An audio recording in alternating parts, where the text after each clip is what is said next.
तो बेसिकली इस वीडियो में हम लोग मैग्नेटिक इफेक्ट ऑफ करंट के जो भी एनसीईआरटी के क्वेश्चन है वो सारे डिटेल में डिस्कस करते हैं। तो स्टार्ट करते हैं। तो फर्स्ट क्वेश्चन है which of the following correctly describes the magnetic field near a long straight wire. तो लॉन्ग स्ट्रेट वायर में मैंने बताया था अगर हमने मैग्नेटिक फील्ड निकालनी हो हम लोग राइट हैंड थंब रूल को यूज़ करते हैं।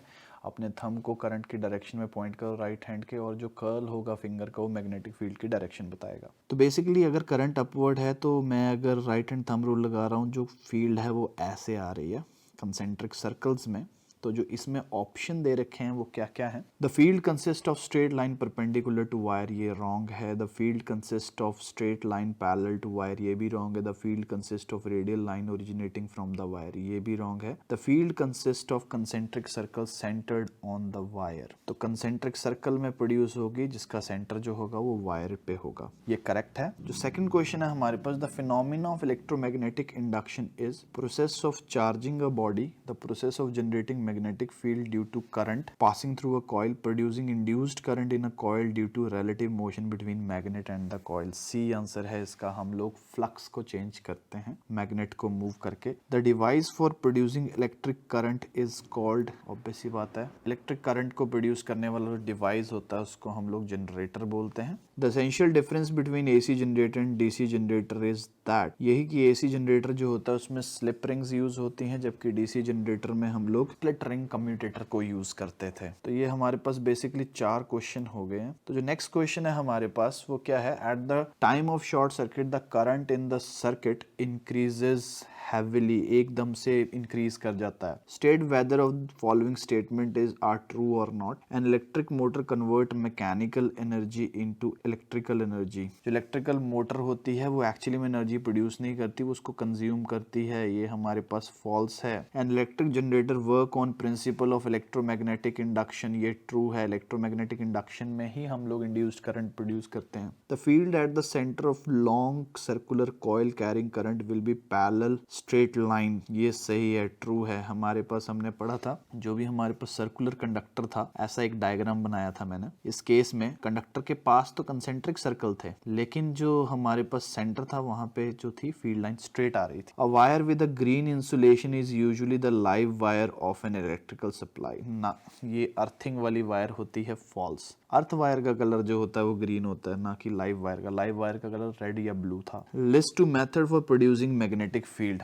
बार magnet, straight current carrying wires और सर्कुलर कॉइल जो होते हैं उसको हम यूज करते हैं मैग्नेटिक फील्ड प्रोड्यूस करने के लिए। How does a solenoid behave like a magnet, हमने पढ़ा था सोलेनॉइड के बारे में डिटेल में, इसको यहाँ पे नहीं पढ़ा रहा हूँ, बस ये बता रहा हूँ कि जब हम इसमें से करंट पास करते हैं तो हमारे पास पोल प्रोड्यूस होते हैं कि एक तरफ नॉर्थ पोल प्रोड्यूस हो जाता है, एक तरफ साउथ पोल, और उसकी मैग्नेटिक फील्ड जो होती है वो बार मैग्नेट जैसी ही होती है। जो नेक्स्ट क्वेश्चन है हमारे पास, when is the force experienced by a current carrying conductor placed in magnetic field largest, force तब लार्जेस्ट होगी जब हमारे पास जो करंट कैरिंग कंडक्टर होगा वो परपेंडिकुलर होगा। मैंने क्या बताया था, जो फोर्स निकालने का फॉर्मूला था वो था BIL साइन थीटा, जो थीटा होता है that is angle between magnetic field and L बोले तो लेंथ ऑफ कंडक्टर। तो बेसिकली क्या होता है, हमारे पास साइन थीटा की जो मैक्सिमम वैल्यू होती है वो 1 होती है, और उसकी वैल्यू 1 कब होती है, जब थीटा किसके इक्वल हो, 90 डिग्री के। तो बेसिकली होता क्या है, जब भी हम कंडक्टर को परपेंडिकुलर रखेंगे तो फोर्स मैक्सिमम लगेगी। Imagine that you are sitting in a chamber with your back to one wall, an electron being moving horizontally from back wall toward the front wall is deflected by strong magnetic field to your right side। तो basically ये क्या बोल रहे हैं कि suppose करो हम यहाँ बैठे हैं, ये हमारी बैक वाली बॉल है, ये हमारी फ्रंट वाली वॉल है, ठीक है। तो हमारे पास जो इलेक्ट्रॉन था वो यहाँ से आ रहा था और उस पे फोर्स लगी इस तरफ को, ठीक है। जो इलेक्ट्रॉन था वो किस तरफ को आ रहा था, हमारा जो इलेक्ट्रॉन बीम थी वो बैक से फ्रंट की तरफ को जा रही थी, और जो फोर्स लगी थी हमारे राइट साइड पे लगी। तो बेसिकली जब भी हमने फोर्स निकालनी होती है तो हम लोग यूज करते हैं फ्लेमिंग लेफ्ट हैंड रूल, और फ्लेमिंग लेफ्ट हैंड रूल के अकॉर्डिंग मैंने बताया था FBI, फोर्स, मैग्नेटिक फील्ड और करंट। अब हमारे पास जो हमारा इलेक्ट्रॉन है वो बैक वॉल से फ्रंट की तरफ को आ रहा है, करंट की डायरेक्शन इलेक्ट्रॉन के ऑपोजिट होती है, तो हमें फिंगर जो होगी वो इलेक्ट्रॉन के ऑपोजिट रखनी होगी, और फोर्स जो है मेरी राइट साइड की तरफ को है तो मैं थंब को फोर्स की तरफ पॉइंट करूंगा, राइट साइड की तरफ को पॉइंट करूं, तो जो मैग्नेटिक फील्ड आ रही है मेरे पास वो एक्चुअली में कहाँ आ रही है, इनसाइड आ रही है मैग्नेटिक फील्ड। तो बेसिकली जो डायरेक्शन है मैग्नेटिक फील्ड की वो हमारे पास इनसाइड है। तो मैं यहाँ लिख देता हूँ मैग्नेटिक फील्ड इज इनसाइड, यानी कि ये इस सरफेस के, जो इस सरफेस में बना रहा हूँ उसके इनसाइड आ रही है। ये क्रॉस वाले सिंबल से उसको शो करते हैं। Draw label diagram of an electric motor, explain its principle and working. अब इलेक्ट्रिक मोटर जो है उसके लिए आप वीडियो को चेक कर सकते हैं। प्रिंसिपल किस पे प्रेजेंट होती है इलेक्ट्रिक मोटर की, जब भी हम करंट कैरिंग कंडक्टर को मैग्नेटिक फील्ड में लगते हैं उस पर फोर्स लगती है। जो वर्किंग है सारी की सारी वो भी मैं उसी वीडियो में एक्सप्लेन कर चुका हूँ। Name some devices in which electric motor are use. जो बेसिकली इलेक्ट्रिक मोटर होती है, हम उसको लिफ्ट हो गए, एस्केलेटर हो गए, हमारे पास अपना मिल्क वेंडिंग मशीन्स होगी, वॉशिंग मशीन, सब में यूज करते हैं इलेक्ट्रिक मोटर को। जो नेक्स्ट क्वेश्चन है, coil of insulated copper wire is connected to galvanometer, what will happen if bar magnet is pushed into coil, withdrawn from inside the coil, held stationary inside the coil. जब जब हम magnet को move करेंगे, coil में push करेंगे, तो जो magnetic field line जो होंगी वो इंक्रीज कर जाएंगी। जो कॉइल के साथ लिंक्ड मैग्नेटिक फील्ड लाइन होंगी वो इंक्रीज कर जाएंगी,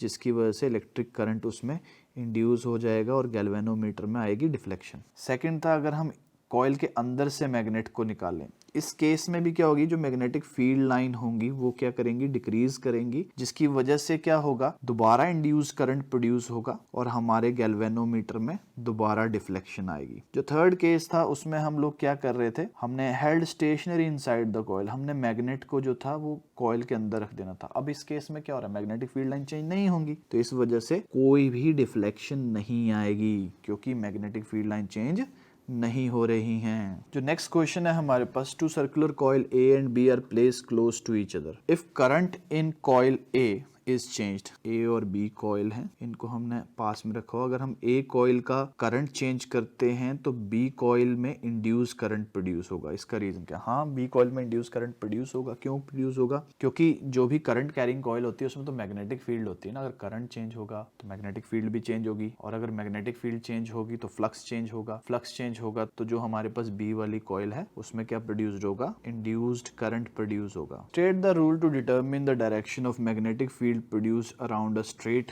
करंट कैरिंग कंडक्टर। इसके लिए तो हम लोग यूज करते हैं राइट हैंड थंब रूल। जो सेकंड है हमारे पास, force experienced by current carrying straight conductor placed in magnetic field. इसके लिए हम यूज करते हैं फ्लेमिंग लेफ्ट हैंड रूल। जो नेक्स्ट है हमारे पास, current induced in a coil due to its rotation in magnetic field. इसके लिए हम लोग यूज करते हैं फ्लेमिंग राइट हैंड रूल। अब इन रूल को डिटेल में मैं वीडियोस में डिस्कस कर चुका हूं, तो वहां से हम लोग इसकी रेफरेंस ले सकते हैं। जो नेक्स्ट क्वेश्चन है हमारे पास, explain the underlying principle and working of electric generator by drawing a label diagram. तो इलेक्ट्रिक जनरेटर जो है उसका जो प्रिंसिपल है वो तो इलेक्ट्रोमैग्नेटिक इंडक्शन के प्रिंसिपल के ऊपर बेस्ड है। यानी कि जब भी हम किसी कॉइल के साथ लिंक्ड मैग्नेटिक फ्लक्स को चेंज करेंगे तो उस कॉइल में इंड्यूस्ड करंट प्रोड्यूस होता है। बाकी वर्किंग और कंस्ट्रक्शन जो है वो मैं पहले भी पढ़ा चुका हूँ, मैं एक बार डिस्कस कर चुका हूँ इसको वीडियो में, तो वहां से रेफरेंस ले सकते हैं हम लोग। बाकी इसमें ये चीज़ का ध्यान रखना था कि अगर हमारे पास हम जनरेटर में स्लिप रिंग्स को यूज़ करें तो एसी करंट प्रोड्यूस होगा, अगर हम स्प्लिट रिंग को यूज़ कर रहे हैं तो हमारे पास डीसी करंट प्रोड्यूस होगा, क्योंकि स्प्लिट रिंग कम्यूटेटर जो है वो हमेशा डीसी करंट को बनाता है। जो नेक्स्ट क्वेश्चन है हमारे पास, when does an electric short circuit occur. Electric short circuit कब होता है, जब लाइव वायर और न्यूट्रल वायर जो एक दूसरे को टच कर जाए, लाइव वायर और न्यूट्रल वायर के बीच का जो रेजिस्टेंस है वो जीरो हो जाए तब। What is the function of earth wire, why it is necessary to earth metallic appliances. Basically earth wire का फंक्शन क्या होता है, जो हमारे डिवाइसेस होते हैं जिनका मेटालिक कंटेनर होता है, कई बार क्या होता है ना, चार्ज लीक होके उनके ऊपर आ जाता है। अब चार्ज लीक होके उनके ऊपर आ जाएगा तो प्रॉब्लम क्या होती है कि ना शॉक लग सकता है। तो बेसिकली अर्थ वायर का काम क्या होता है, अर्थ वायर जो उनके सरफेस के ऊपर चार्ज आ गया उसको सेफली जो है वो अर्थ में ले जाती है, और हम जानते हैं जो हमारी अर्थ है वो जीरो पोटेंशियल पे है। तो बेसिकली हमारे जो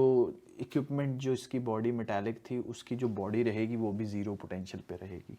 तो ऐसे हम लोग जो है ना वो अपना शॉक से बच सकते हैं। तो इसीलिए घरों में अर्थिंग की बहुत ज़्यादा इंपॉर्टेंस है, अर्थ वायर होनी चाहिए घर में, ताकि ये जो अननेसेसरी अननेसेसरी रिस्क है शॉक लगने का वो ना हो। तो इसके साथ हमारे पास सारे के सारे जो हमारे एनसीईआरटी के क्वेश्चन थे मैग्नेटिक इफेक्ट ऑफ करंट के, वो मैंने डिस्कस कर दिए। बहुत सारे क्वेश्चन ऐसे थे जिनका रेफरेंस वीडियो से लेना पड़ेगा, खासकर इलेक्ट्रिक मोटर और इलेक्ट्रिक जनरेटर का। बाकी जो भी इसमें इलेक्ट्रोमैग्नेटिक इंडक्शन और फ्लेमिंग लेफ्ट हैंड और राइट हैंड पे जो भी क्वेश्चन थे वो मैंने बता दिए। तो इसके साथ ये चैप्टर खत्म होता है और बाकी चैप्टर्स की वीडियो में धीरे धीरे अपलोड करता रहूँगा।